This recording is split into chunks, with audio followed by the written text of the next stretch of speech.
Arrancar como para empezar a grabar porque la clase, cuando a uno le gusta la clase, el tema, antes que nada, porque vos andás metiendo lo lindo, voy a hacer una cosa. Me molesta mucho estar en falda.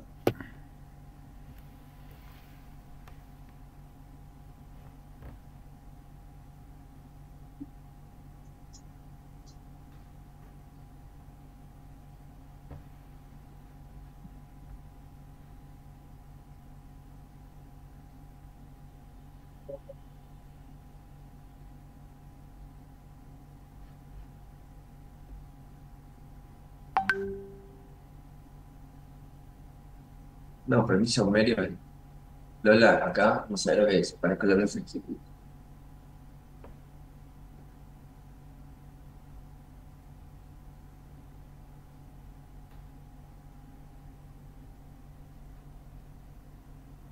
Bueno, como primera medida, a ver si se comparte, porque no sé lo que pesa.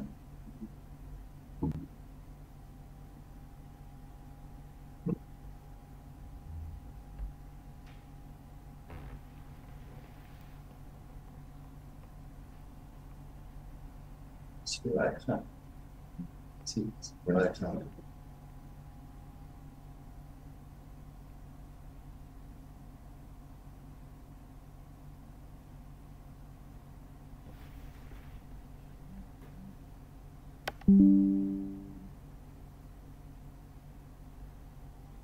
Ahí les acabo de compartir un manual de criminología aplicada en el grupo.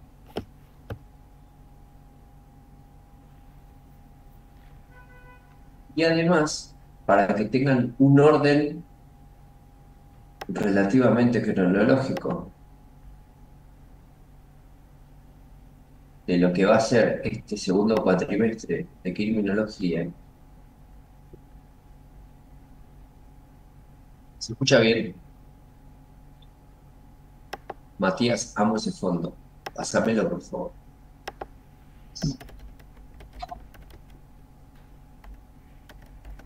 Ahí El mismo está. comentario le acabo de hacer en el chat. No, no, no. Necesito ese fondo. Por favor, si podés por privado mandármelo y explicarme el paso a paso de cómo ponerlo, soy yo teniendo ese fondo. Este, bueno, les digo lo que les compartí en el grupo que va a ir a cátedras virtuales. Lo que pasa es que soy un inútil y lo reconozco. En el grupo les compartí un manual que es de Salinas, es un manual del 2020, considerando que estamos hablando de un periodo temporal, cuando hablamos de criminología extenso, de años y años y años, y muchos años. Más de 500 años discutiendo lo de la criminología. Este libro de criminología aplicada, de varios que leí, excepto uno que tengo una amiga, muy amiga, que no me lo prestó.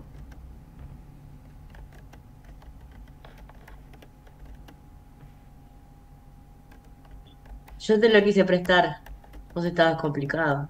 Ah, no, sí, fue la de Paco. Este, Lo tengo acá, me lo traje, si querés lo muestro. ese libro me lo voy a comprar, ya te dije. Bueno, este libro, el de Salinas, me parece que es una cosa, es algo el que les compartí a ustedes. Me parece que es de lo mejorcito. Si lo googlean, lo van a encontrar quizás hasta en mejor resolución. Esta es la mejor que encontré. Y tiene dentro del contexto de lo que es nuestro programa, no les digo que va en un orden muy parecido, ni que tiene absolutamente todo, pero tiene relativamente las teorías principales y sobre todo una explicación, como a mí me gusta que expliquen algo que para muchos es difícil, esto tiene una explicación que para muchos es muy sencillo de comprender. Y básicamente es, además, escrita por un mendocino, y se van a explicar de una manera muy, muy, muy, muy particular, muy hermosa, y es del 2020 sobre todo. Así que de lo que hay es lo nuevito, ¿sí? Después chúmenlo y además les comparto el programa como para tener este, para tenerlo lo más actualizado posible. Y otra de las cosas que quería decir es que este manual, lo que tiene de bueno encima, es que está hecho por la Universidad de la Concagua, que relativamente es algo demasiado serio, ¿sí? Es decir, no es cualquier cosa. Así que la combinación de textos y resúmenes y cosas que sacan es bastante interesante. Ni lo seguimos en el orden ni nada que se le parezca. Yo hay sí mucho material que saco de ahí o muchas conceptualizaciones que saco de ahí. Así que cualquier cosa que ustedes quisieran chusmearlo o tenerlo no hay ningún problema. Lo mismo, el programa y el manual lo voy a subir a Cátedras Virtuales, ambas comisiones. El que no lo puede bajar por la comisión uno lo bajará por el Cátedras Virtuales de la comisión 2. Así todo lo compartí al grupo y así todo después voy a hacer un drive para que lo puedan bajar. No va a haber quien diga no lo pude conseguir. Esa era la conclusión con lo que quería decirles. ¿Largo? Empiezo a grabar. Vos empezaste a grabar, Lali, ¿no? Listo, empiezo a grabar yo. Tema. Bueno, nos metemos con, si ustedes pueden ver el programa que les mandé, la última parte de la unidad uno que prácticamente la abarcamos absolutamente toda. Nosotros hablamos de lo que es contenidos, que son los objetivos, primero de lo que es la materia. De esto le hablé prácticamente en la primera clase. Y dentro de lo que son las unidades, considerando que todavía nos quedan 14 clases y un poco más, considerando las clases que nos quedan, excepto los feriados y todo lo que podamos, alguna vez que me pueda conseguir alguna audiencia a la mañana. Son 12 unidades temáticas y recién hoy terminaríamos, eh, es decir, la clase pasada terminamos de abordar todo lo que fue una introducción a lo que es la criminología. Perdonen la voz, estoy saliendo de un estado gripal importante y estoy tratando de sentarme de costado porque me dio un dodo de cadrón. Y para el que sabe dónde y cómo se da el dodo de cadrón, entenderán por qué trato de estar de costado. Este, Nos vamos a meter en la segunda unidad, porque si no, hoy estaba sin voz. Esa era la explicación. La segunda unidad, que es la que nos vamos a meter hoy, se va a dividir seguramente en dos clases y es demasiado importante, a mi criterio, para no solamente lo que es la criminología en general, sino lo que es el laburo de ustedes, para empezar a comprender un poco lo que es la historia de las unidades penitenciarias hoy, ¿sí? Y sobre todo, porque la segunda unidad, que es el de los antecedentes, de ya conceptualizar la criminología, cómo se clasifica, cómo se estructura, cómo se la utiliza como ciencia, es el antecedente principal de lo que es el positivismo criminológico en la Argentina, ¿sí? Y ya quizás ahí hagamos algún trabajito o los haga investigar sobre algo que hace el año pasado no, porque era bastante vago, pero el anterior, que tuve una buena camada, hicieron una investigación de la cárcel del fin del mundo tremendo. Es más, creo que a esa clase, si mi memoria no falla, porque a mi edad la memoria puede no ser sinapsis, creo que Loli, vos te sumaste a esa clase. Y no solo, sí, si no solo les mandaste fotos de algunas cárceles, de algunas fotos de la cárcel del fin del mundo, sino que me pasaste para pasarles cárcel de acá atrás, fotos de la cárcel de acá atrás. Creo que te invité a esa clase justo. Puede ser. Me parece que justo te invité a esa clase y me llenaste el celu de fotos de la Sí, cárcel del también fin puede del ser. mundo y los chicos después tuvieron que hacer un trabajo sobre Santo Agustín. Bueno, vamos a meternos con tremendo la gente que entra, faltando una hora. Algo voy a tener que hacer.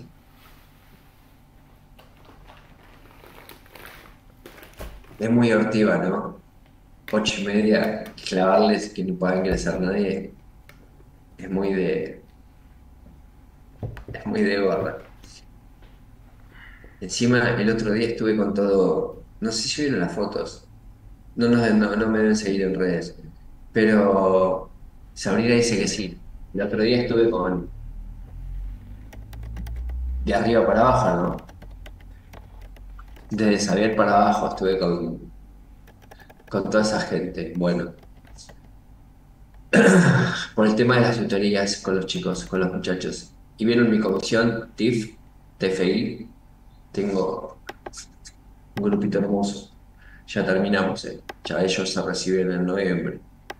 Bueno, vamos con un temón, un temón. Vamos a meternos con un temón que se llama, se llama, el tema es, miro para acá porque tengo otro monitor, perdón.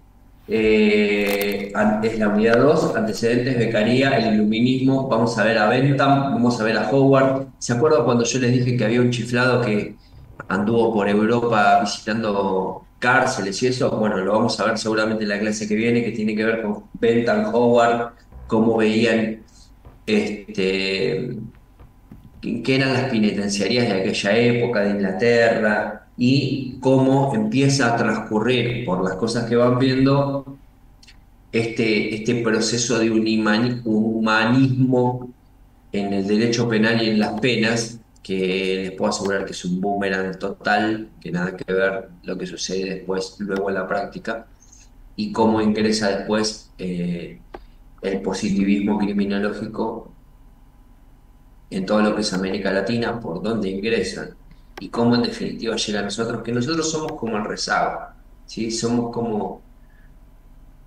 el rezago de todo lo que va ingresando. No, tremendo la gente que ingresa.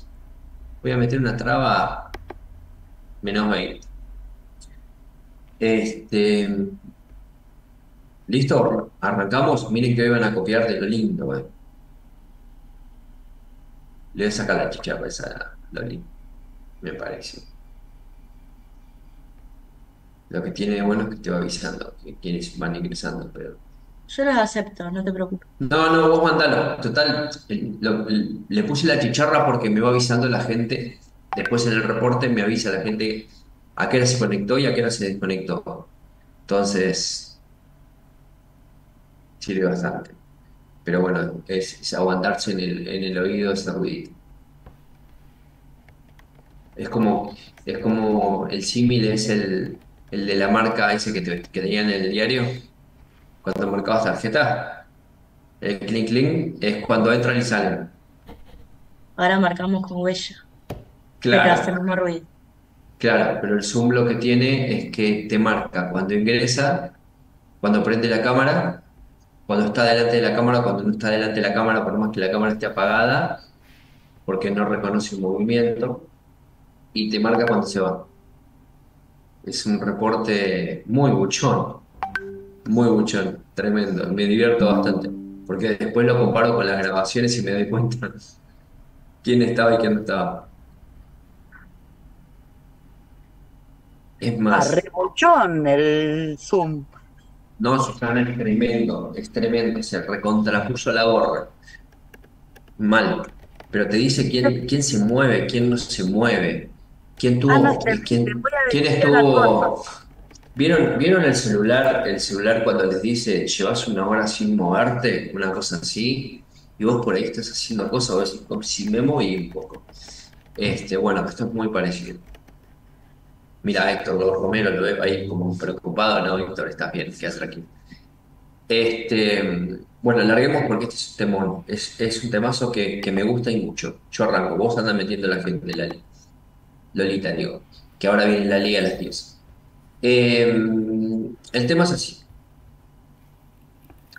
Como les adelanté la otra vez, becaría para mí es, o por lo menos no para mí, para mucha gente, que tiene que ver con el derecho penal, con la criminología, con su pensamiento, el momento de su pensamiento, lo que plantea. Si bien ustedes en el programa lo van a ver como becaría el iluminismo, o por lo menos la primera parte donde yo me quiero meter, hay algo que yo quise hacer para ustedes, a diferencia de lo que hago todas las clases, todos los años, porque si no me aburro, Este año lo vinculé bastante a lo que es el trabajo. Primero, compararlo con lo que es la criminología moderna, ver el becaría de aquellos años y cómo sería el becaría de hoy.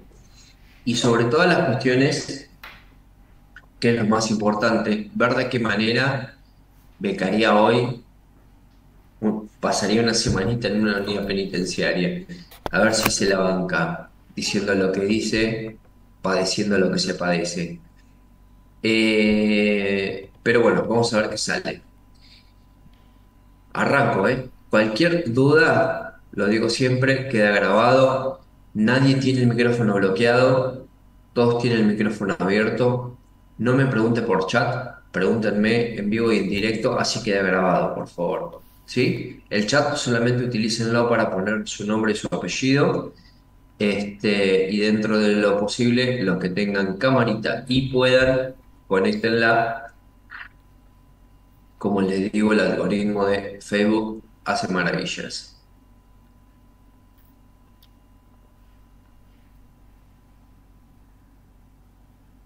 Eh, y otra cosa, por ejemplo, hay una señorita que está tomando un mate negro, que tiene una remera blanca, que recién acaba de conectar la camarita y dice, tiene de nombre Máximo. ¿Ustedes la ven? Tiene una muñequera negra.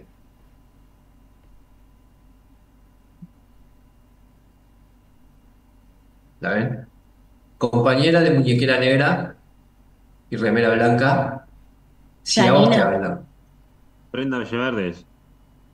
La que tiene el mate y mira sorprendida y está saludando, esa, ¿cómo estás? Tenés abajo Máximo, ¿Qué tengo? Disculpe. el nombre Máximo, Ah, o me porque figura. presté mi celular para que se conecte un compañero de la oficina. Ahí lo cambio. Ok, ok, ok, Es Brenda porque Villaverde mi nombre. está todo bien, ¿eh? No hay ningún problema, ¿eh?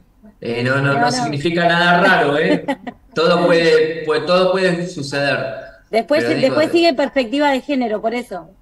claro, por eso después en el reporte me va a surgir dos cosas totalmente raras. No, no, ya lo cambio, gracias. No, ningún problema. Eh,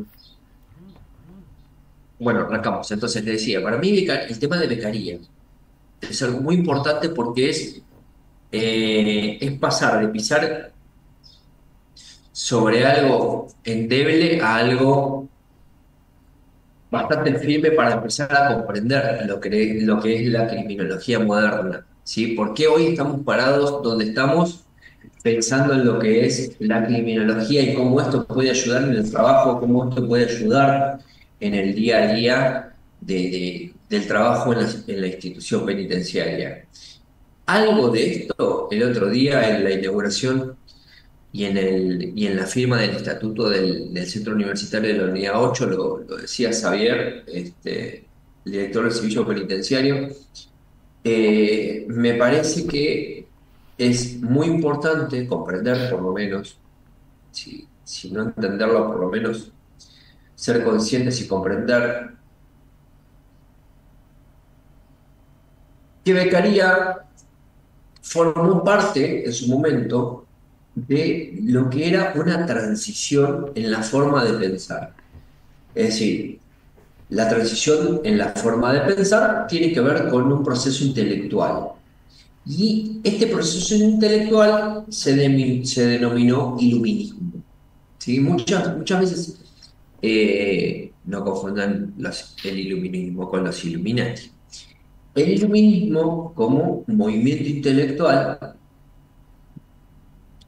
hizo que un grupo de gente empezara a preguntarse o a repreguntarse dentro de eh, un estado intelectual avanzado a la época, si realmente esto que venimos hablando, el sistema de justicia, porque no se hablaba de proceso penal, y la cuestión de la imposición del castigo ante la infracción de lo que el sistema penal consideraba que estaba bien, el sistema de justicia consideraba lo que estaba bien o lo que estaba mal, este movimiento del iluminismo floreció en Europa en los siglos XVII y XVIII. Acá es donde yo les decía la otra vez que nos metemos en el pensamiento lineal de lo que es la criminología, o por lo menos cómo se puede explicar la criminología. Y este movimiento, el del iluminismo, se caracterizó por poner el énfasis en tres cuestiones que son, por lo menos, diferenciables y destacables para mí. Todo lo que yo diga quiero aclarar que es, para mí, basado o en lo que yo he estudiado o en lo que yo he tomado. Hay muchísimos de ustedes, muchísimas de ustedes que no solamente pueden diferir, sino que ojalá podamos disentir, porque eso significa que al final del cuatrimestre van a ser trabajos tremendos y el día de mañana un trabajo final integrador de ustedes, tomando como base estas cosas, estas locuras que aprendemos en estas dos comisiones, la uno y la 3, pueden modificar el servicio penitenciario para toda la vida. Les decía, este movimiento que empieza a surgir en el siglo XVII y en el siglo XVIII se caracterizó por hacer hincapié, o por lo menos hacer bandera, en tres cuestiones que tenían que ver con la razón, que tenían que ver con la lógica y tenían que ver sobre todo con la búsqueda del conocimiento basado en la evidencia empírica, ¿sí? Es decir, no pierdan de vista esto porque lo vamos a ver durante muchas veces y vamos a poder compararlo en cómo varios autores, más pasados los 60, tanto a nivel mundial, en Estados Unidos como en la Argentina, dejan de lado empezar a pensar sobre esta relación importante entre la razón y la lógica y se van más a la experiencia empírica. Ah, porque esto dio resultado en tal lugar, lo aplicamos acá. Y pasa como pasó con nuestro Código Penal, como pasó con nuestro Código de Procedimiento Penal, como pasó con Vélez Sarsfield, independientemente del problema que tuvo con Sarmiento, y que Sarmiento le comía la hija a Vélez Sarsfield, y mil cuestiones más, que se copiaron el código de no sé dónde, y Potier y todo lo demás. Somos de copiar, copiamos mucho. Bueno, en el 60 para acá, en una época en la que la Argentina fue no querer laburar, empezamos a copiar de todos lados, y la criminología no fue la excepción, y hoy tenemos unidades penitenciarias que todavía son del 1800, 800, 1900 hasta el día de hoy, donde le vamos pegando o levantando los ladrillitos o poniéndole un poco de cemento como para que no se note, excepto los de ladrillo hueco, las unidades, no lo quiero decir peyorativamente, este, las unidades container. Por ahí alguno de ustedes está de acuerdo. Eh, Acá en La Plata tenemos una alcaldía hecha de containers, está buena. No sé si alguien trabaja ahí Yo, o si la profesor, han visto. ¿Qué tal? ¿Cómo la ves, Carla? y cuando fui a trabajar me sorprendió un montón. No, no lo podía creer, sinceramente. Decíselo a la gente porque van a pensar que yo estoy criticando. ¿Qué no pudiste creer? Que era de contenedores, que las paredes podían ser tan finas, que sea tan frágil. No, no entendía. ¿Estoy loco? Entonces lo que digo. No, no, es así. Incluso yo yo soy adjutor, me salió el nombramiento ahí y siempre tuve miedo de trabajar ahí. Siempre, siempre, siempre. Bienvenida a mi mundo, yo tengo miedo de entrar. Voy a trabajar. Y yo me dedico hace 22 años a esto. Locura. Y encima la semana que viene tengo que ir a dar clases. Voy a dar dos puntos. Bueno, volviendo al tema. Fíjense qué locura total. Siglo, a ver, muy avanzados en el tiempo, ¿no? 2024, y cuando ustedes analicen lo que hacía Bentham y Howard, analizando cárceles de Inglaterra, de todo el norte de Europa, de una época bastante dura, bastante compleja, este, peste negra, caída de muchos imperios, unidades penitenciarias construidas sobre bases pensadas para que sean unidades penitenciarias. Hoy construimos por construir cárceles en containers. Realmente, o somos muy minimalistas y muy transgresores, o somos la ley del menor esfuerzo. De un camino hacia el otro, hay un pequeño paso, pero es muy importante para realmente lo que queremos hacer. Quien tuvo la hermosa idea de ser un maestro y de tener que exiliarse para escribir las bases de lo que hoy son nuestra Constitución en la lucha contra un tirano en la Argentina, que lo llega a escuchar algún profe que tenemos de historia constitucional en la facultad, los mata si hablan de Rosa como un tirano, a las bases de Alberti para la Constitución y decir que las cárceles deben ser sanas y limpias, no para castigo, y me haces una cárcel de container, mamá, hay algún problema de entendimiento. O no cursaron criminología o no tienen la menor idea qué es lo que se busca con el análisis de la conducta criminal. Y sobre Digo, todo, sí, quizás decime. porque también es mucho más práctico y fácil construir cárceles en containers que revisar el porqué de la problemática de por qué hay tantos detenidos. Coincido Mucho con más vos, fácil. coincido Porque con vos, considero más que que hay con mi mamá. un montón de personas privadas de su libertad en este momento, a la espera de un juicio y muchas veces eh, 3, 4 años, más inclusive. Entonces, María Lorena Iturbides, coincido con vos más que con mi vieja. es mucho más fácil construir cárceles que ir y tocarle la puerta a la justicia de, che, ¿por qué se está tardando tanto? ¿No? En los tiempos.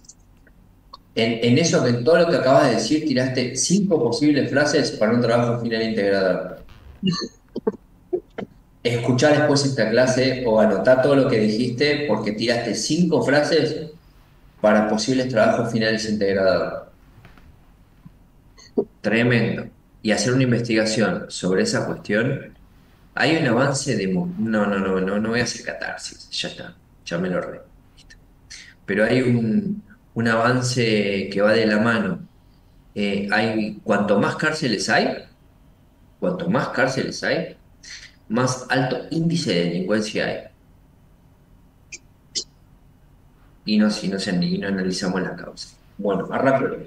Entonces, esto es lo importante, en que el iluminismo, justamente para evitar esta cuestión, basaba o ponía el énfasis en cuestiones que tenían que ver con la razón, la lógica, y esto justamente que muchas veces se pierde de vista, que tiene que ver con el resultado, el conocimiento, todo aquello que vamos recabando en la evidencia empírica, ¿sí? Entonces, partimos en que uno de los pensadores más importantes de este movimiento, o por lo menos los más influyentes en el iluminismo, en el campo de la criminología, fue Cesare Beccaria. Cesare, googlearlo, va con E al final, ¿sí? Es César en italiano, Cesare, no lo sé pronunciar, porque para pronunciarlo como lo pronuncio yo tendría que tener una doble S, es Cesare y no tiene doble S, Beccaria, B larga y tiene doble C. Como les decía, este fue el pensador más influyente. Y dentro de lo que es su vida y sus ideas, podemos analizar cuál fue su contribución al desarrollo, para mí, al nacimiento, de lo que es la criminología. Pero no solamente la criminología que alguien podría decir antigua, sino la antigua, la continua, la presente, la que venía y la que va a ser. El que no entiende a Beccaria no entiende lo que es la criminología. y sobre todo teniendo en cuenta lo que fue el contexto del iluminismo y tener en cuenta estas tres cuestiones: la relación inseparable, indisoluble entre la lógica y la razón, basado en evidencia empírica. Tres cosas tan sencillas para que se ubiquen. Beccaria nació en 1738, ujú, y murió en 1794. Fue filósofo, fue abogado o jurista, fue economista de nacionalidad italiana,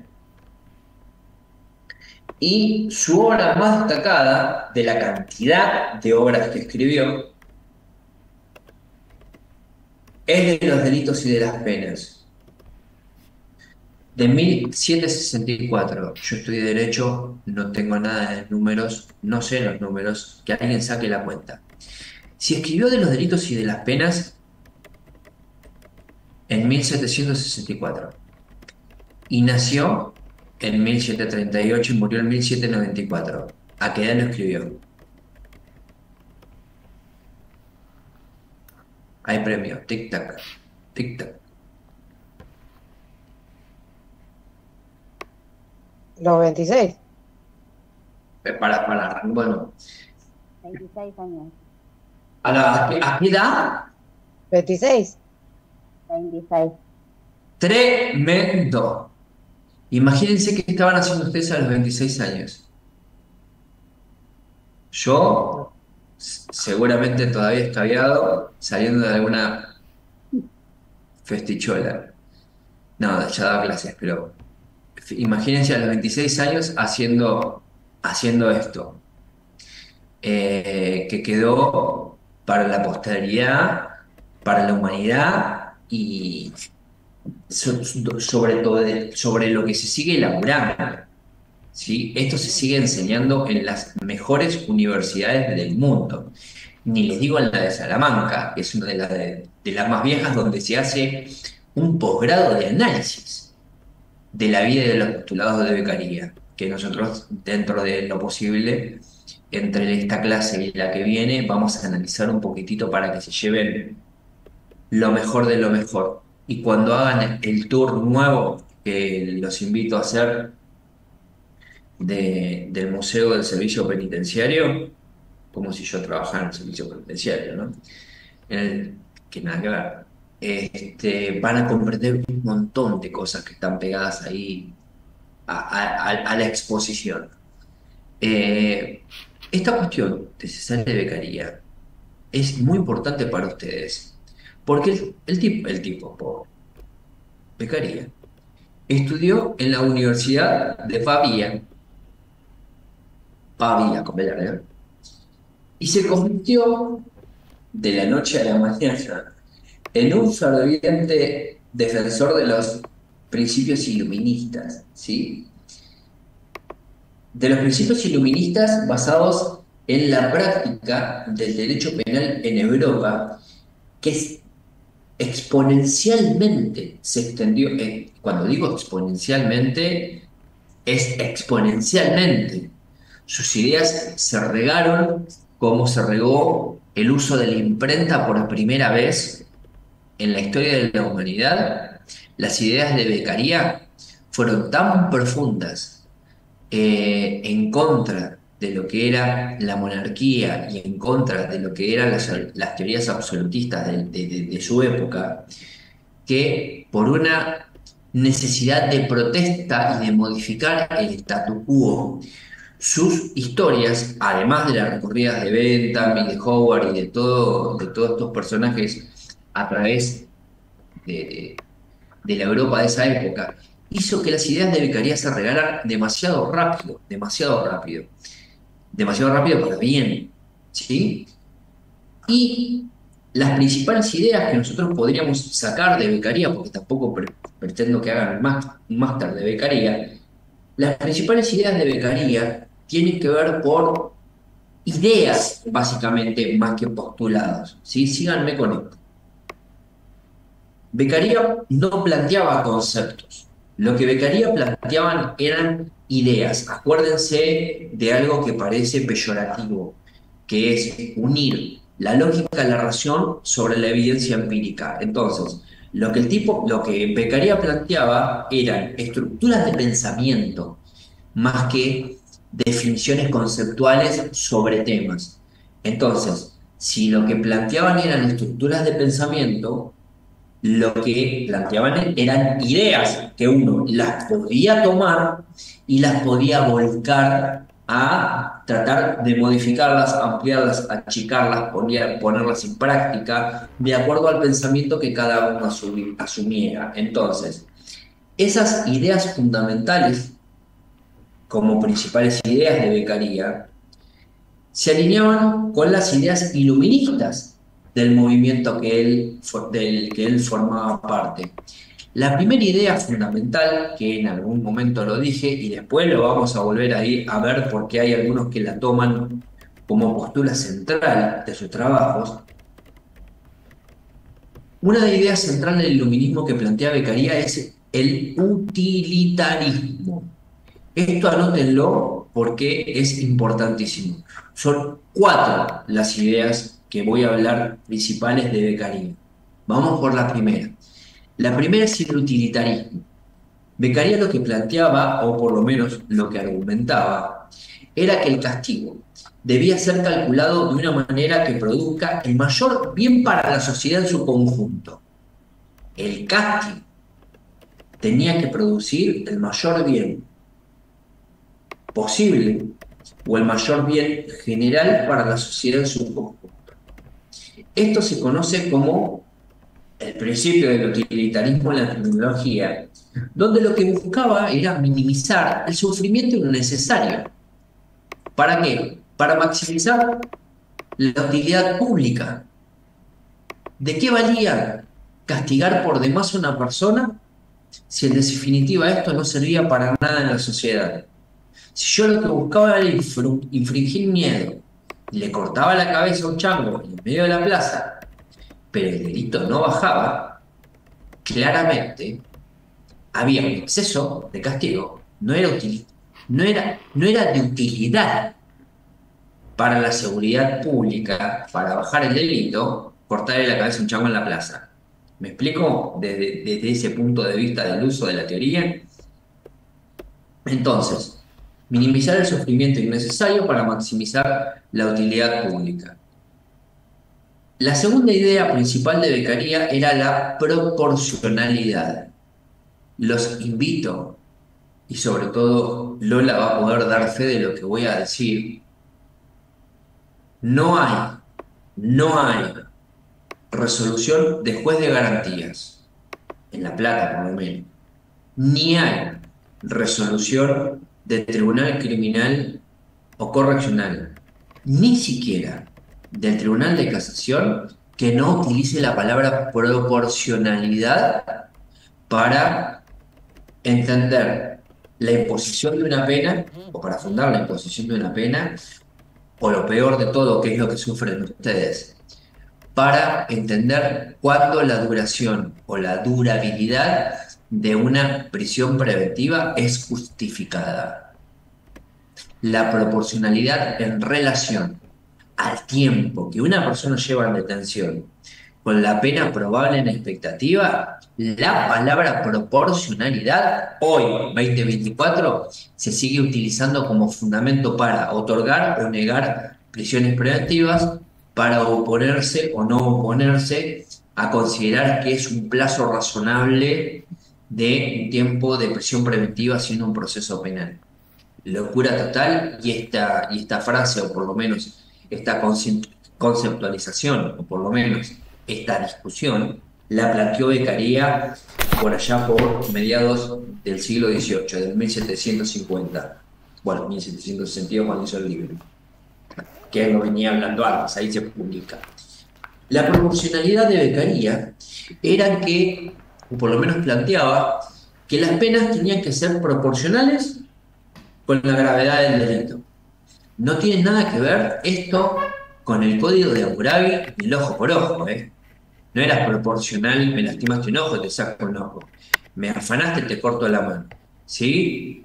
Es decir, la proporcionalidad de la que planteaba Beccaria dentro del concepto del iluminismo, lo que planteaba era criticar las penas crueles, criticar aquellas penas que eran excesivas, que eran demasiado comunes para su época, y abogaba, es decir, defendía, luchaba por una justicia que impusiera penas de índole más equitativas y proporcionales. ¿Se entiende hasta acá? Recuerden el tipo de penas que había en aquel momento. Azotes. No me voy a acordar de nuevo cómo se llama. La picota. Eh, las estacas en plena plaza pública.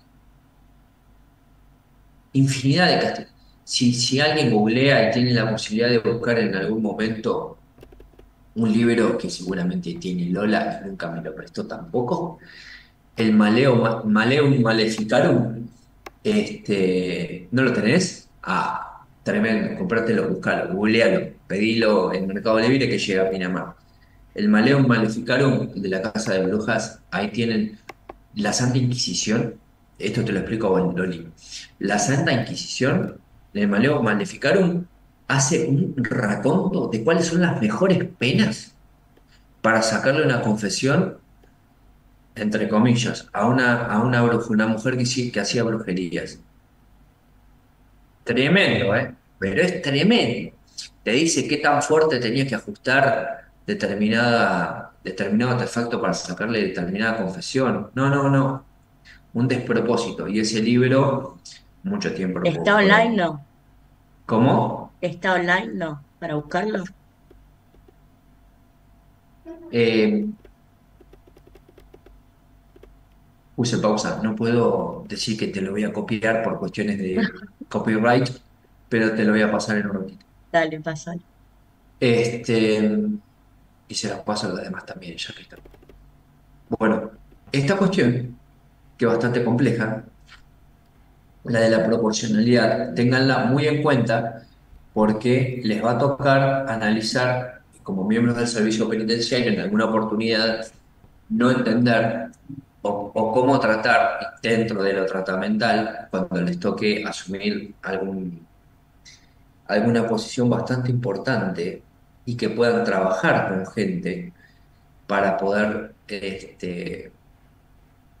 acompañarla en el tránsito de cumplimiento de su condena, entender y explicarles qué significa hoy la proporcionalidad en la pérdida de su libertad. ¿Cómo le explico a alguien que es proporcional que lleve 6 años, 4 o 5? Me pasó ayer. Ayer fui a dar clases a la unidad 33 y una señora de 76 años que está por un delito X, donde nuestro código de procedimiento habla de que a los 70 años se puede ir con prisión preventiva. Su juez, no les voy a decir que es Risiti, pero tiene ese apellido, de Lomas de Zamora, le está diciendo palabras más, palabras menos, que así como el juez tiene la posibilidad de mantener esa edad y seguir trabajando, la señora puede seguir teniendo esa edad y soportando estar en prisión. Locura total. Lo escuchaba hablar a Luis XVI prácticamente en esa resolución.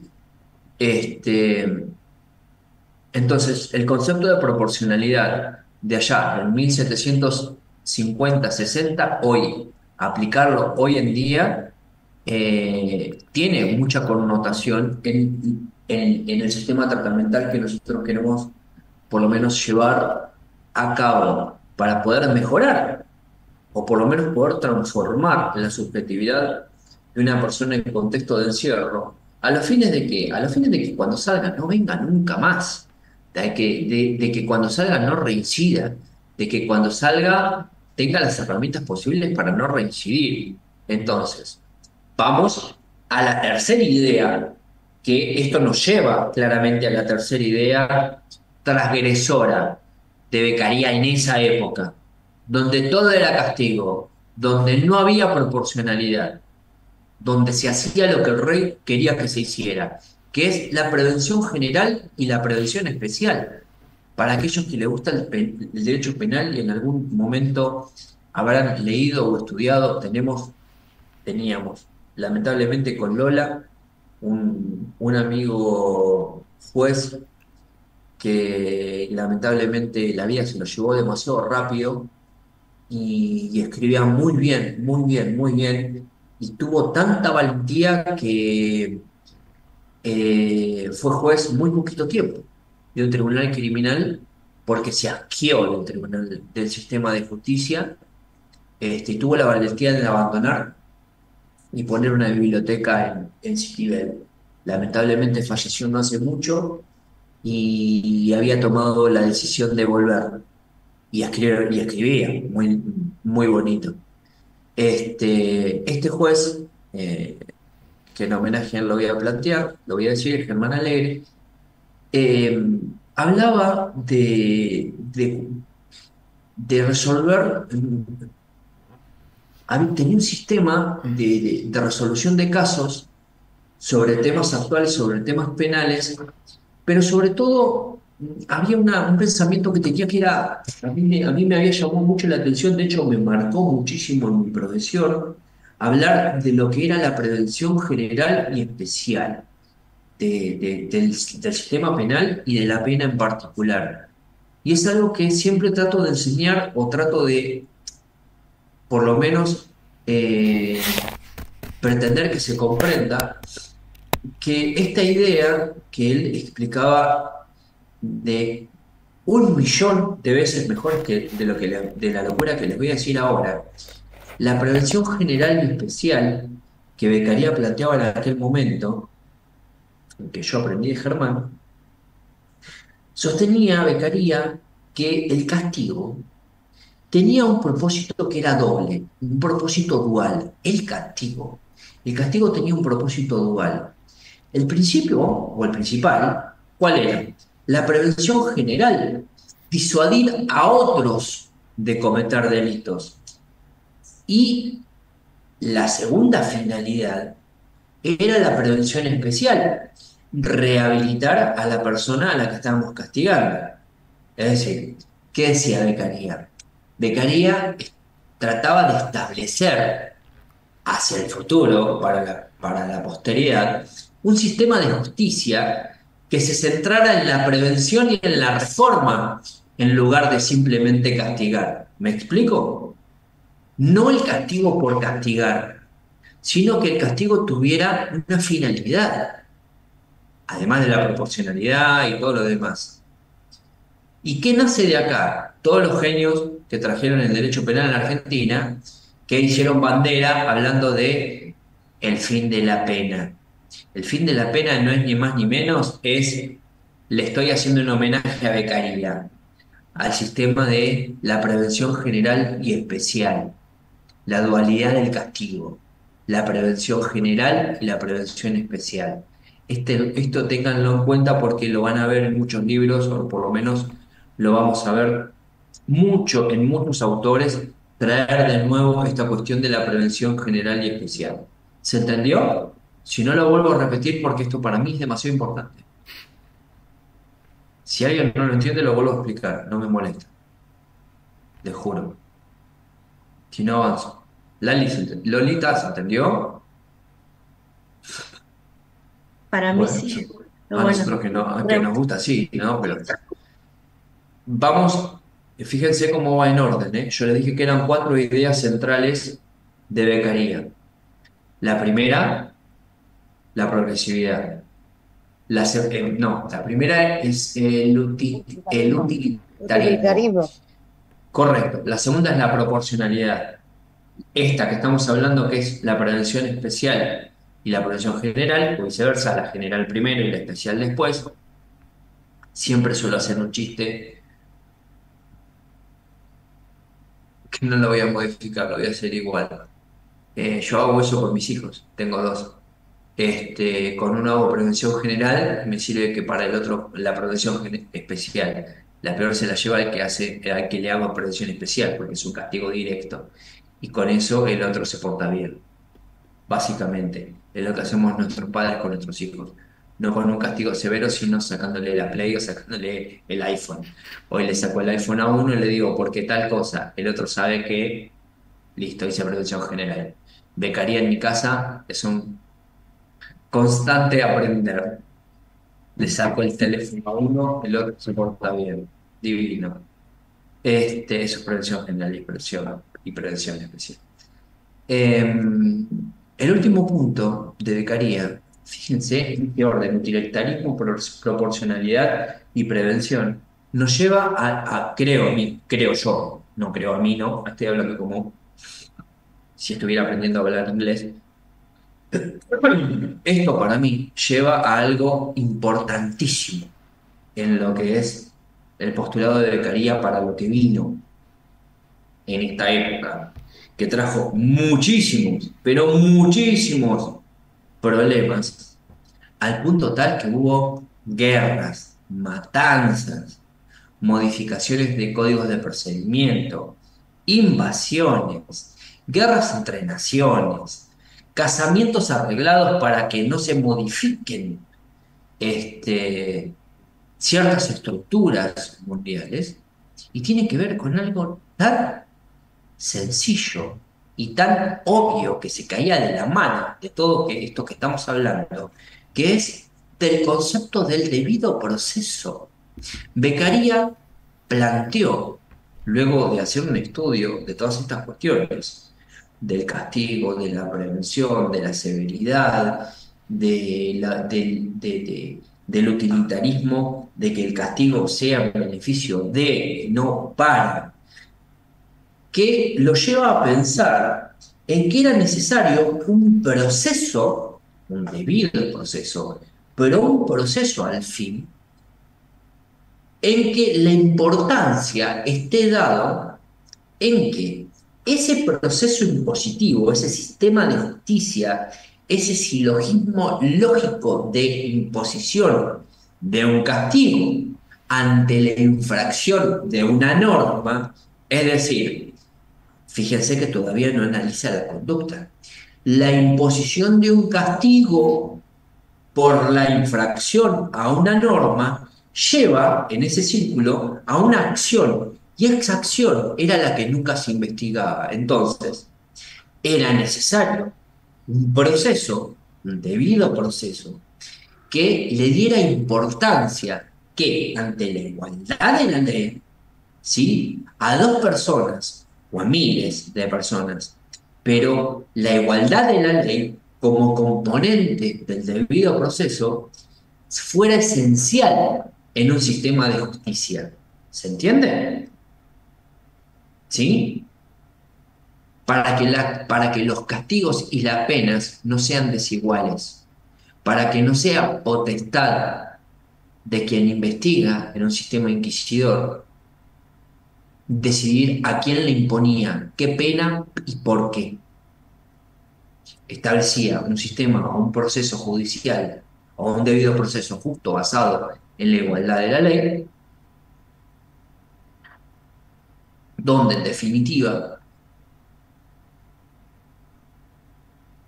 estos componentes esenciales de proceso legal e igualdad de la ley permitieran lo que hoy podemos decir que es un sistema justo.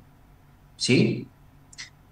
Justo, volvemos a Roma y Grecia. Si nos ponemos a pensar de Ulpiano para acá, qué significaba justicia, pero no nos metemos en el tema.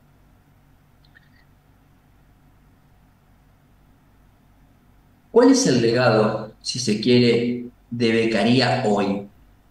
Las ideas de este autor tuvieron para mí un impacto duradero en el desarrollo de todo lo que fue constantemente en todo el planeta, ya ni siquiera en una región, en todo el planeta, del desarrollo de la criminología que hoy podríamos considerar moderna, y en la reforma del sistema de justicia penal de todo el mundo.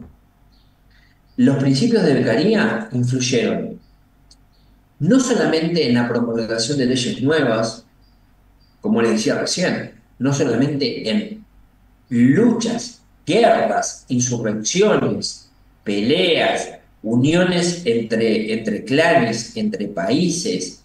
¿Para qué? Para terminar de construir sistemas jurídicos y aplicaciones de leyes que en algún lugar eran justas y en otro lugar injustas.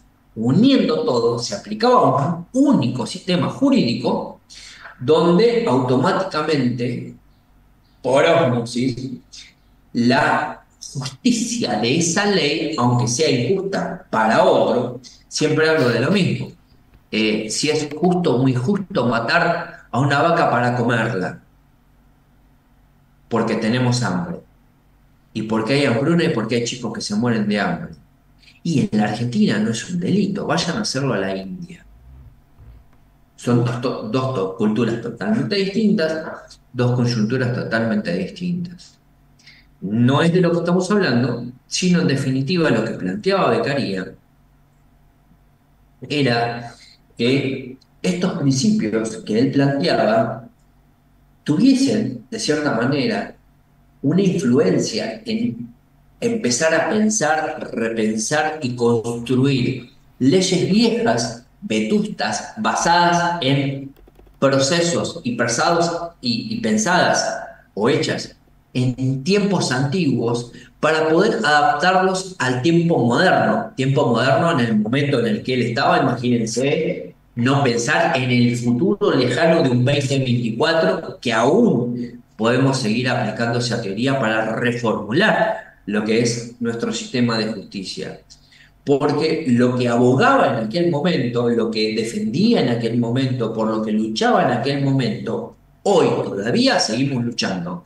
Abran el diario de hoy y fíjense cuál sigue siendo la discusión en el Parlamento, en la Cámara de Diputados, en la Cámara de Senadores, en las provincias, ¿sí? Hoy seguimos peleando y luchando por entender y tratar de comprender cuáles son las penas crueles.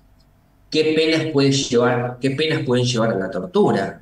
Es mentira que todavía no existe la tortura en la Argentina. Yo decirles a ustedes, dentro de una unidad penitenciaria, cierta convivencia no termina siendo un sistema de trato cruel e inhumano, rozando la tortura en un sistema de protección de derechos humanos. Y por sobre todas las cosas, y algo muy importante por lo que abogaba Beccaria en aquel momento, se me fue de la cabeza cuando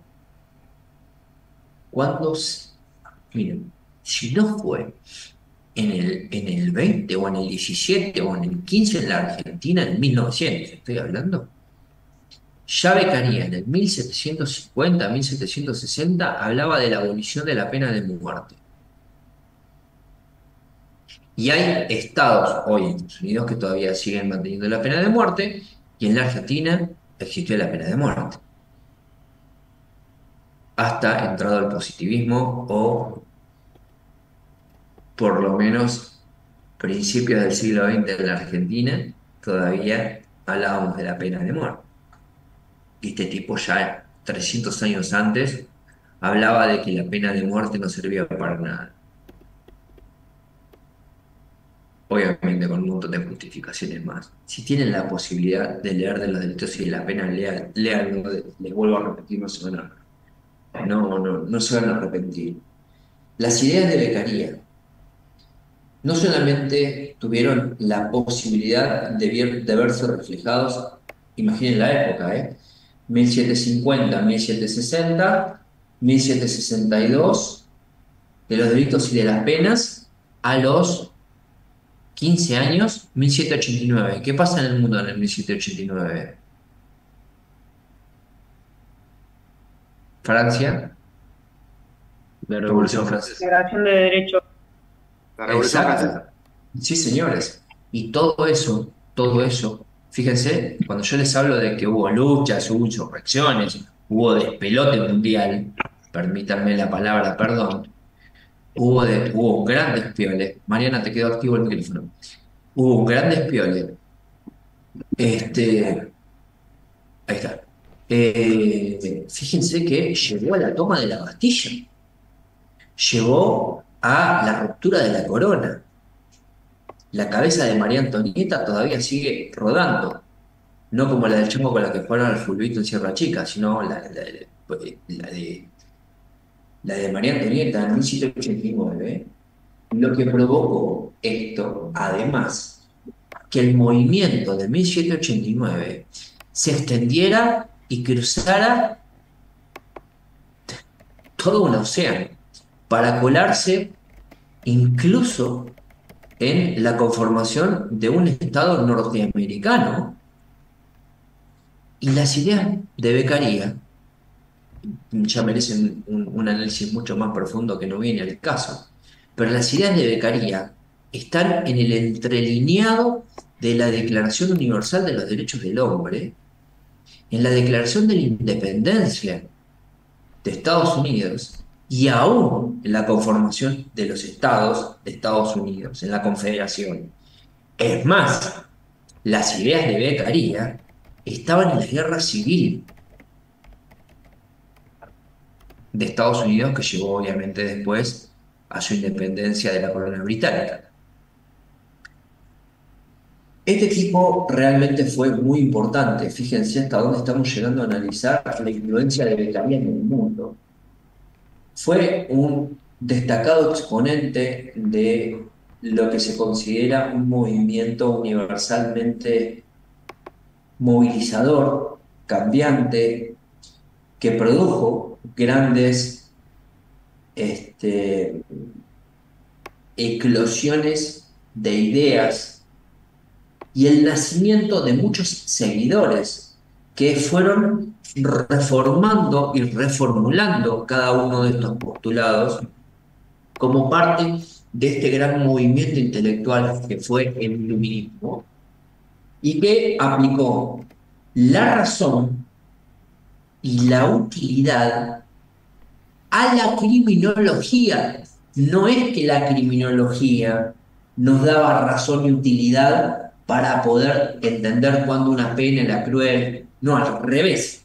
La razón y la utilidad fueron conceptos que este movimiento iluminista le dio a la criminología y al sistema, podríamos decir, de justicia penal, donde podemos ver hoy que esta discusión sigue siendo relevante porque las ideas siguen influyendo en la forma en la que se va abordando el castigo, en la forma en la que se va buscando prevención en el delito, hablando del sistema del fin de las penas en una sociedad moderna, en cómo hay hoy una preocupación constante digo, en fallos de nuestro superior Tribunal de Justicia a nivel penal.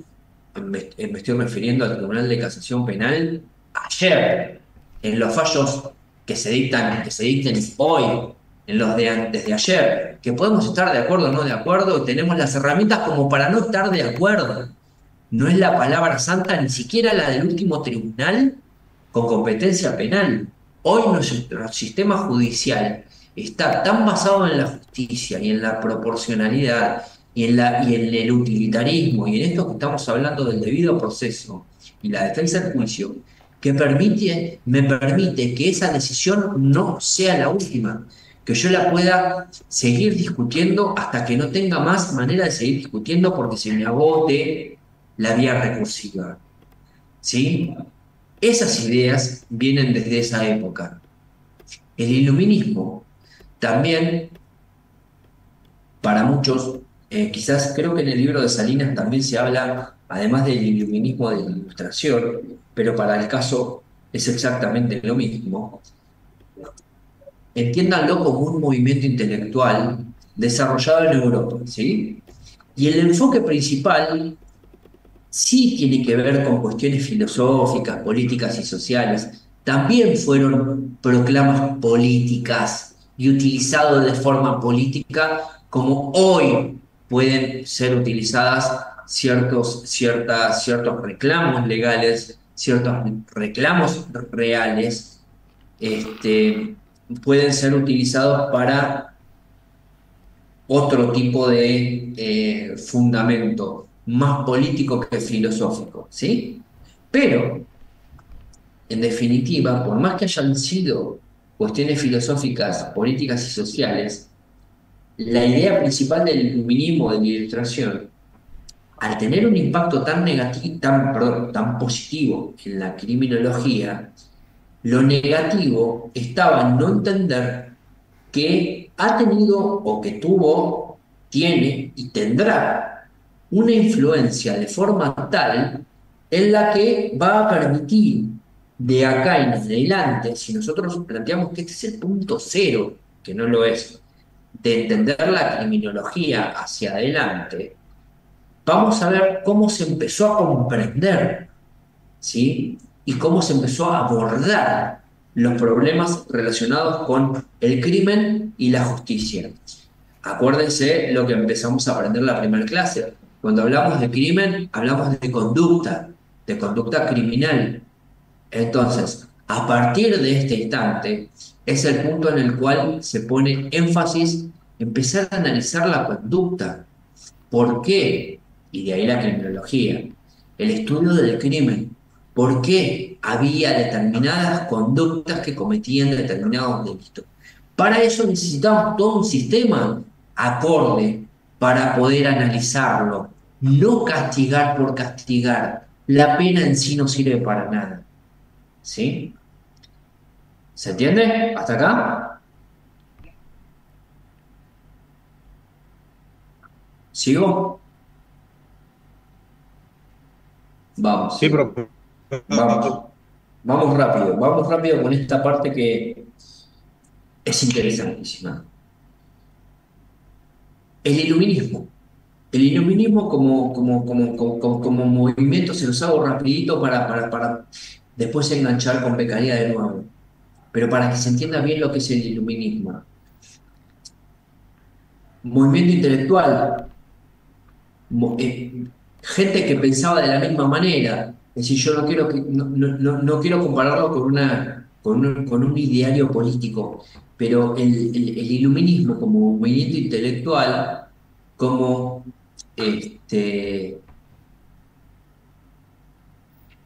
reunión de gente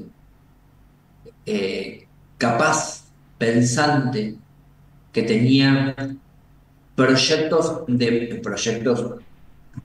buenos, intelectuales para poder modificar, ni tampoco quiero decir que era una logia, ni mucho menos, ni tampoco eran masones, lo desconozco, tendría que meterme mucho más en una cuestión histórica, pero esta gente, este movimiento que promovía la razón, promovía la ciencia, promovía los derechos humanos, siempre todo esto como base para una organización social. No lo planteaban en abstracto, lo que planteaban es que esto podría aplicarse, no podría, podía aplicarse en una organización social. Es decir, ¿a qué se oponían básicamente? Al momento histórico y cultural en el que se encontraban. Es decir, para los tipos era una lucha constante del momento cultural en el que se encontraban. ¿A qué se oponían? Estamos hablando de mediados de 1800. ¿A qué se estaban oponiendo? Se oponían a la tradición, se oponían al despotismo, se oponían a las creencias irracionales que dominaban Europa en ese momento, en que el rey era el representante de Dios en la tierra. ¿Sí? Es decir, si eso es una creencia, si eso no es una creencia irracional, en algo estoy bastante equivocado, pero en definitiva, el pensamiento iluminista tenía una debilidad bien dicha, ¿no? Tenía algo que los hacía admirar desde el punto de vista de que propugnaban la libertad individual, pero con igualdad ante la ley.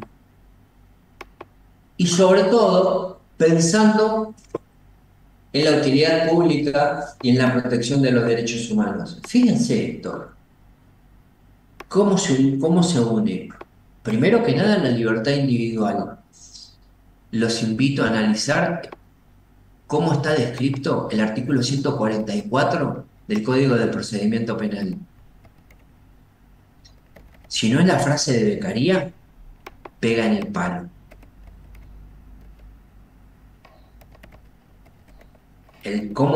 Búsquelo después de tarea, cómo empieza el 144 del Código de Procedimiento Penal de la provincia de Buenos Aires. Con esto que les estoy planteando.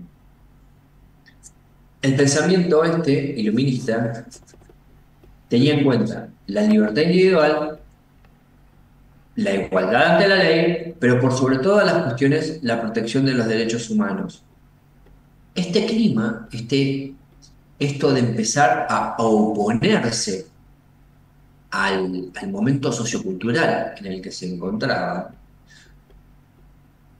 surgió dentro de la obra de Beccaria. Por eso es que exponencialmente fue utilizado como una bandera, como un estandarte, el libro de Beccaria, prohibido durante mucho tiempo, al punto tal, y quizás alguien que sea profe de comunicación social y sea periodista, nos pueda explicar en alguna clase cómo nació el tema de las proclamas y la imprenta y cómo exponencialmente la imprenta dio base a que ciertas ideas se fueran colando en reuniones, en proclamas, y esas ideas, esas proclamas, esos panfletitos que andaban dando vuelta, después llegó la época de la codificación y empezamos a hacer libros. Pero bueno, será una clase que nos dé Lola y nos explique un poco históricamente de la imprenta para acá, cómo realmente ciertas ideas, ciertas propuestas pueden expandirse de forma exponencial. Ahora bien, ¿qué influencia tuvo Beccaria con el reformismo penal? Que es de lo que nosotros vamos a hablar la clase que viene. Y con esto, en menos de 10 minutos para que termine la clase, los dejo pensando para la que viene. Beccaria fue influenciado por las ideas, a su vez, porque no es que el tipo nació y dijo, bueno, hoy voy a pensar en esto. En la época en la que Beccaria se encontraba, fue muy influenciado por otra clase de pensadores, por otros pensadores, como Montesquieu, como Rousseau, como Voltaire, ¿sí? No son los delanteros de Gimnasia, son pensadores que modificaron la estructura del pensamiento mundial y el origen de lo que hoy podemos denominar el humanismo o los derechos humanos, entendidos como parte de la Declaración Universal de los Derechos del Hombre y del Ciudadano.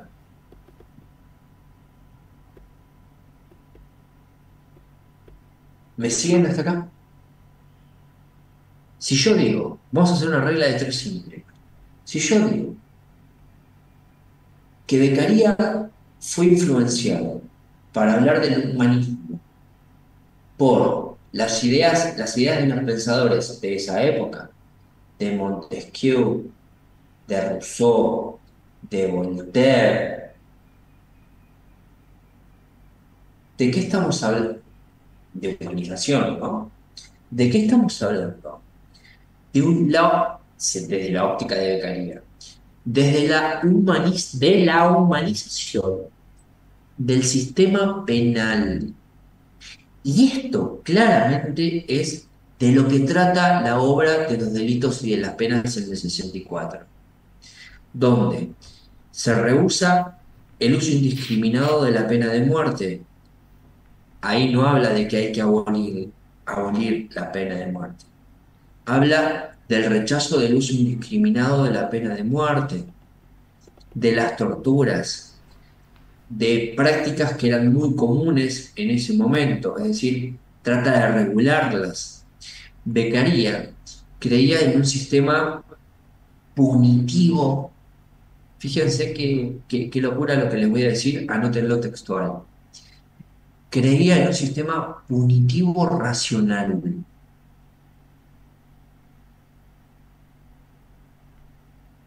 ¿Sí? Si alguien es ducho con inteligencia artificial, busquen. Explícame qué es un sistema, pregúntenle a la inteligencia artificial que quieran. Explícame con 2 palabras qué es un sistema punitivo racional. A ver qué cosas le da. Y el que me lo quiera escribir por privado, tiene un plus, bienvenido sea. Beccaria creía en un sistema punitivo racional que estuviera basado en el principio de la legalidad, la proporcionalidad y la prevención de los delitos. ¿Sí? Ahora, no podemos plantear que el principio de legalidad, el principio de proporcionalidad y de la prevención de los delitos, si no definimos, o por lo menos conceptualizamos, o por lo menos hacemos a nivel comunicacional una puesta en común de qué vamos a entender por cada una de estas cuestiones. Pero lo vamos a hacer desde la óptica de Beccaria. Para Beccaria, la legalidad estaba dada en que ningún delito ni pena, va de nuevo, porque es nuestra Constitución, ningún delito y ninguna pena puede existir sin una ley previa que lo defina. Y claro que esto es uno de los cimientos del Estado de Derecho. ¿Le suena? Principio de legalidad, Constitución Nacional de la Argentina, 1853. En esas palabras está Beccaria. ¿Saben quién redactó ese artículo? Alberdi, exiliado, contra Rosas, 1853. ¿De dónde lo toma? De Europa. ¿De quién? De Beccaria. Principio de legalidad de la Argentina. Principio de legalidad en nuestro Código Penal.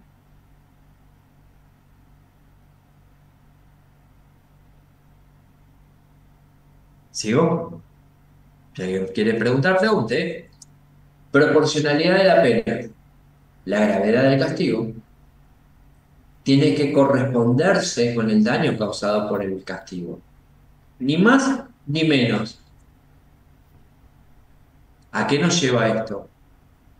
A un sistema de conformación de penas que tiene un máximo y un mínimo. Un abanico de un mínimo en abstracto y un máximo en abstracto de 8 a 25. ¿Por qué en el homicidio simple en el 79 tengo una escala penal tan amplia que va del 8 a 25? ¿Por qué a este tipo le voy a poner 10 y a aquel tipo le voy a poner 15? ¿En qué varía? ¿O de qué varía? Justamente en las características. En un proceso igual, en un mismo proceso, la proporcionalidad va a estar dado en la gravedad, en que la gravedad del castigo se tiene que corresponder con el daño causado. Y el daño causado, para elegir entre el mínimo y el máximo en esa vara, ¿dónde está? En nuestro Código Penal, anótenlo, está dentro de las normas del 40 y del 41. En el daño causado,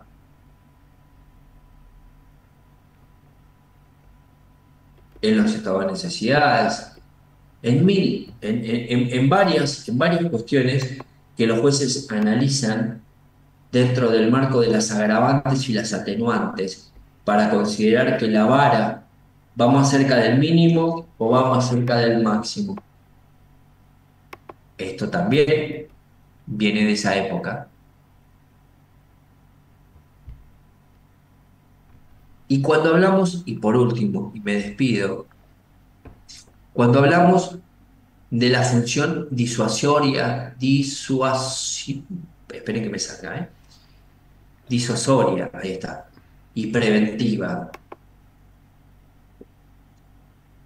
esto que yo les decía, le saco el celular a uno de mis hijos y el otro se va a portar bien, la prevención general y especial. El objetivo de la pena no es castigar, ¿sí? El objetivo de la pena no es castigar por castigar, básicamente, sino lo que busca, y acá nos colamos un poquitito para analizar el pensamiento de Zaffaroni, no digo que lo comparto, digo analizar el pensamiento de Zaffaroni, el si castigar por castigar presupone prevención. Para mí no. El castigar por castigar no existe, sino que la finalidad de la pena, en definitiva, no es disuadir al que cometió el delito de que no lo vuelva a cometer, porque el castigo lo va a estar cumpliendo, sino básicamente, con respecto a la persona que estamos castigando, es transformar su subjetividad en el marco del contexto del encierro para que esa persona, esa individualidad, el día de mañana no vuelva a cometer un delito. Pero ¿qué es lo que buscamos? La protección del bien común, la protección de la sociedad, que la sociedad vea que el que comete delito lo cumple, que el que comete el delito lo paga y que esa persona, el Estado, le va a dar las herramientas para que el día de mañana no vuelva a cometer un delito. ¿Se entiende? Esa, por lo menos, es la búsqueda de los postulados del iluminismo para la disuasión del resto de la sociedad para volver a cometer delitos. Pero para esto, claramente, tenemos que cumplir con dos objetivos principales, decía Beccaria. Uno es evitar la pena de muerte. Lo voy a tratar de decir sin sonar demasiado pedante ni peyorativo, ni tratar de faltarle el respeto a nadie subestimando la inteligencia de cada uno de ustedes. Pero era demasiado claro lo que decía. ¿Por qué estaba en contra de la pena de muerte? Porque la consideraba inútil y contraproducente.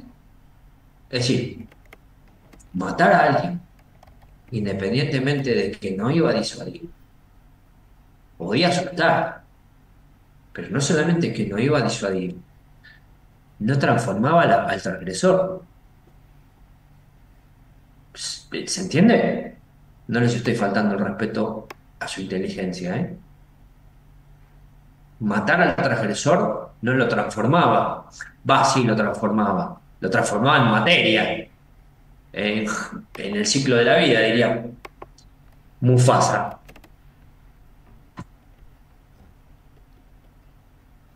Se ríen porque vieron El Rey León igual que yo de grande, ¿no?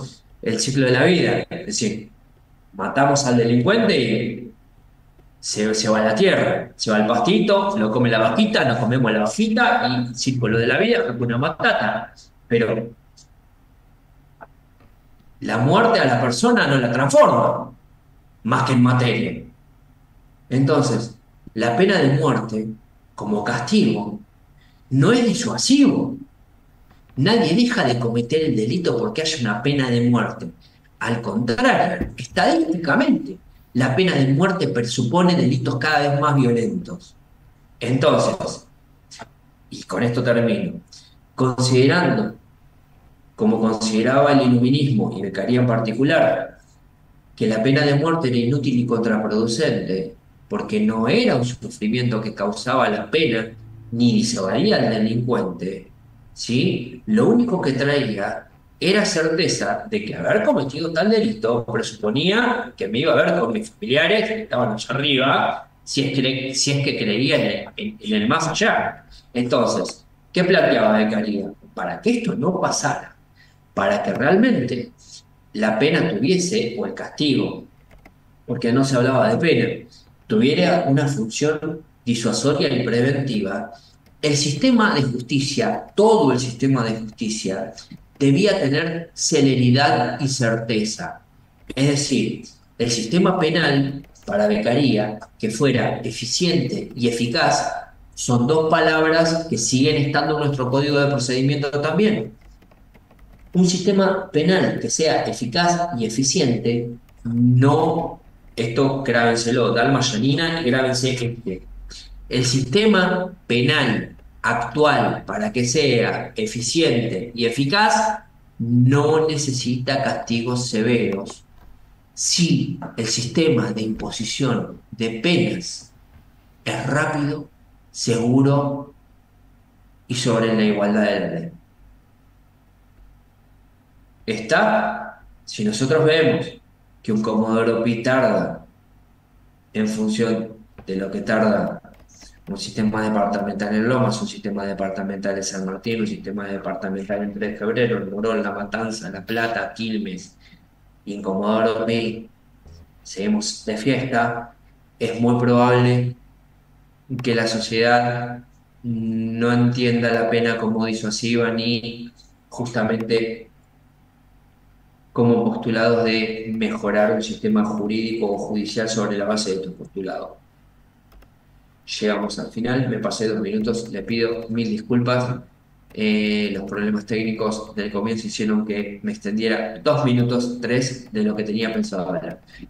Les prometo que la semana que viene nos ajustamos un poco más y vemos la segunda parte de Beccaria porque es más lindo lo que viene. Esto fue un tráiler. Espero que estén muy bien, espero verlos la semana que viene, que tengan muy buen fin de semana. Loli, que te mejores. Gracias, igualmente. Que andes muy bien. Si estás Chao, bien, te profe, veo buen en fin los de. juegos. Gracias, Que profe. andes Chao, muy chao. lindo. Chao, profe. Buen fin de. Adiós.